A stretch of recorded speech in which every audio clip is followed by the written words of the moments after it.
Hello and welcome to Advertisers Watching Ads. This is a weekly show where brands watch other brands' ads. It puts the brand more into our times and kind of helps them out of that image that they've had. Very hard to forget because it's very, very different, and I think that's bold in a way. I felt like I was kind of at a museum seeing an interesting exhibition where I had to really think about it, and I'm not sure if that's the ideal execution for an ad.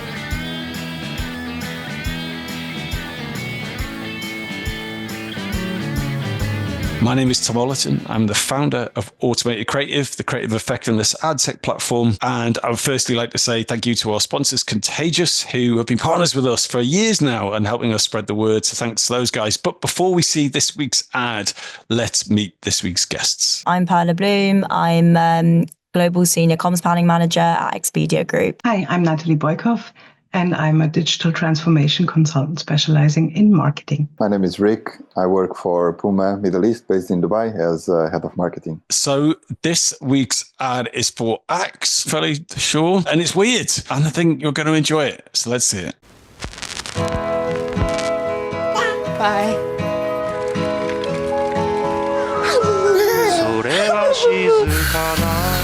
Hey, Freddie.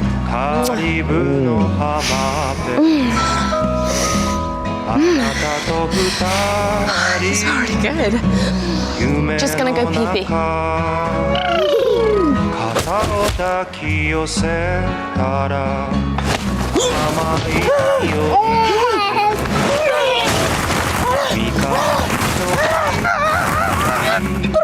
I think he likes you.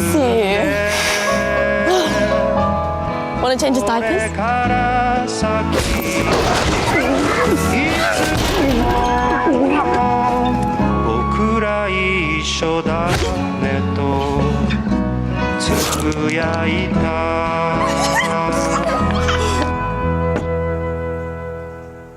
On a scale of 1 to 5, give this a vote with your fingers. 3, 2, 1. Okay, Perla, what is your take on this ad? I'm very keen to know. Obviously, it's a very memorable ad. Just like first and foremost, you don't often see, I've seen different iterations of this ad, but, you don't often see kind of a baby beating up a grown man. So like you do remember it, it sticks in your head. Maybe that's fine. I think in terms of like it's link to Sweeter Than the Sweetest, I did have to take some steps to understand what is going on. I felt like I was kind of at a museum seeing an interesting exhibition where I had to really think about it, and I'm not sure if that's the ideal execution for an ad. I feel like it should kind of hit you in the face. Well, not hit him in the face, hit you in the face on what they're trying to say, and I did feel like I had to sit and interpret it a little bit, but it was memorable. It's kind of a long shot for you to actually digest how they're trying to position the brand. Like, it's humoristic, yes, you get it at first. Memorable, it's very hard to forget because it's very, very different, and I think that's bold in a way, right? But as in terms of messaging, if I was to look at it in isolation, I would be a little bit lost in terms of, okay, what do they actually want to convey? What's the message? Apart from their advertisement is very different from other deodorant brands and whatsoever. If you see it as a product ad, I understand the perspective that it's not a clear message, but I see that more as a brand repositioning exercise from Axe.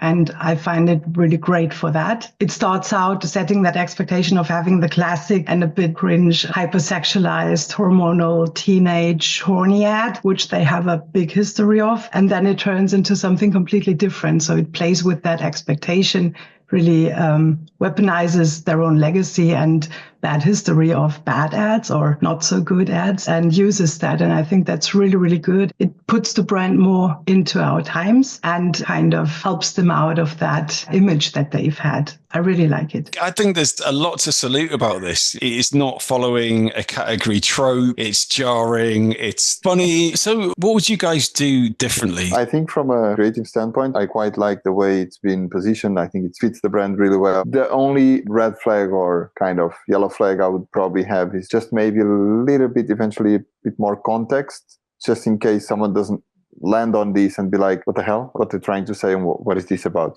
On the other hand, I think if this is targeting the Gen Z millennials, it could be very well perceived, the messaging, So honestly, for me, no red flags. And I think it's a nice one, especially bear in mind the industry where they're at, right? It's very competitive.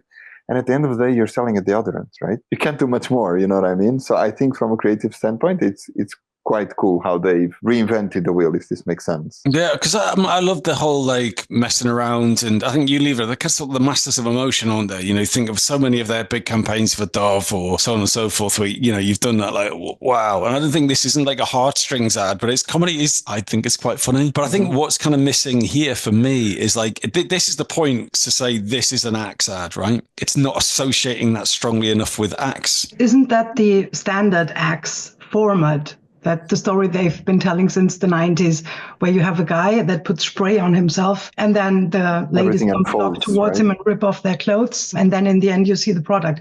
I think it's their kind of formula that they've had, at least as I see it, as it breaks that pattern of the ladies going crazy and all of that. And instead, the baby acts out. I think it's really brilliant. I think everyone knows it's an Axe ad when you start seeing a guy who sprays himself, isn't it? But that's the interesting thing, Nathalie. I think it like you guys really helped me understand what the joke is here. But actually, a lot of the people they're selling to here wouldn't have even been born when you're talking about those ads. You know, like you talk about ads that I saw when I was the equivalent of Gen Z. Like, and as you say, oh, that's how all Axe ads start. Someone sprays it, and then a female goes crazy.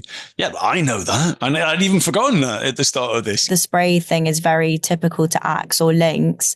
However, I don't think the way they executed it made that as clear as it could have been. Like, I just think that they could have played on the trope a bit more. I didn't recognize it. And I did see those ads way back when, like the early 2000s. Yeah, I think there needed to be too much cultural context. I felt the execution didn't show off the hook as well as it could have. If that came on my desk and I saw it and I'd seen the strategy, I'd been like, great, love this, so funny. Can we bring out the hook a little bit more? Or can we add more cultural context to the ads that you're trying to like replicate and make a change to? That would be my big thing. And can we pull that up to sooner in the ad? I just think that there's then obviously the thin line of where we're trying to push it too far from being more of a story, which indeed has to portray and sell ultimately, to actually being a commercial. It's a very thin line, and we're going to all have different opinions. But what I like the most about it is that they were brave enough not to, emphasize a lot on that initial phase, or let's call it first 6 seconds or so, to a point where you don't quite understand. Indeed, it's an ad, but it's not that it seems an ad. You know what I mean? Just the bit I kind of like about it, because it's bold. Especially on YouTube, where people are watching entertainment, they want to break out of that entertainment. So I like the fact that they're maintaining that. Again, it is an ad. So it's like, how can we not so much bring the logo forward, but like, how can we be a bit more obvious about maybe who we are as a brand, I guess, and the behavior? In my perception, it's a very strong story. Also, the whole video is there's nothing too much. There's a lot going on, but it's not too much. It's well structured and clear. It's a story that you can remember too. And as it's so surprising, it will stick. And so I think that for the execution on other channels, it's really sufficient to have a reminder of that, whichever element it is. I wouldn't be too worried about that, because I just find the whole strategy brilliant. And I think all the details are so well thought through and very intentional, and I would run it. Would you sign off on this ad in its current form? Thumbs up or down on a count of 1, 2, 3? There you have it. Perla, Rick, Nathalie, thank you so much.